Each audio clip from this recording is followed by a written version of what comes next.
नमस्कार. मी मनीषा. आज मी एका तुम्हाला वेगळ्याच गोष्टीचा इतिहास सांगणार आहे. गंमतशीर असा. माझे जर व्हिडिओ आवडत असतील तर माझ्या चॅनलला सबस्क्राईब करा, शेअर करा, कॉमेंट्स द्या. आज बघा, हा रस्त्यावरून जाताना तळणीचा बटाटे वड्याचा वास आल्यानंतर त्या वासानं वेडा झाला नाही असा कोणी माणूस सापडणार नाही. हा बटाटे वडा सगळ्यांना वेड लावणारा. तर हा इतका म्हणजे साधा, सोपा असा बटाटे वडा आहे, की लंच, डिनर, नाश्ता ह्या सगळ्यामध्ये त्याचा आपल्याला उपयोग होतो.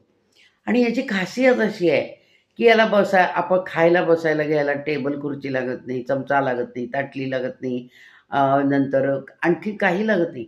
हा वडा कसा चालता चालता, बोलता बोलता, खरेदी करता करता, नुसतं उभं राहून कसाही खाता येतो. आता या बटाटे वड्याची कल्पना मुंबईमध्ये जेव्हा गिरण्या होत्या आणि गिरणी कामगार होते, तेव्हा त्यांना एक असं वाटायला लागलं, की बटाट्याची भाजी आणि पोळी काय रोज खायची? त्याच्यापेक्षा या बटाट्याचा काहीतरी वेगळा उपयोग करावा. तर दादरच्या स्टेशन बाहेर एक अशोक वैद्य म्हणून गृहस्थ होते, खाद्यपदार्थांची गाडी चालवणारे. त्यांच्या डोक्यातून एक असा विचार आला, की हे बटाट्याची भाजी जी आहे, ती असे गोळे करावेत आणि ते बेसनाच्या पिठामध्ये तळून काढावेत. म्हणजे एक मस्तपैकी पदार्थ तयार होईल.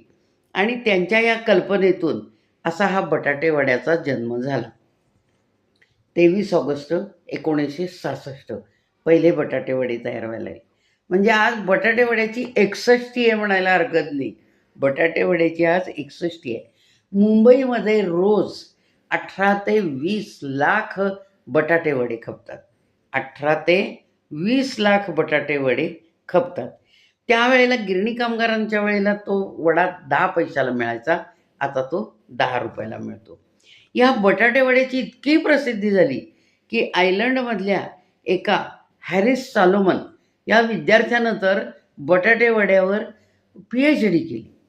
आता भारतीय खाद्यसंस्कृतीमधले जे काही नावाजलेले पदार्थ आहेत, त्यातल्या महाराष्ट्रीयन बटाटे वडा आणि मोदक यांना पोस्ट तिकिटावर सुद्धा छापायचं भारत सरकारनं ठरवलेलं आहे. असा ह्या बटाटे वड्याला आणि मोदकालाही मान मिळाला सरकार दरबारी सुद्धा. अशा या बटाटे वड्याला आपण खूप खूप शुभेच्छा देऊया. आणि 18 ते 20 लाख खातात, त्याच्यापेक्षा आणखीन भरभराट होऊ दे, असंही आपण बटाटे वड्याला शुभेच्छा देऊया. धन्यवाद. जय श्रीराम. माझ्या चॅनलला सबस्क्राईब करा. पुन्हा एकदा सांगते, आपल्याला हा इतिहास कसा वाटला हे कॉमेंट्सद्वारे कळवा.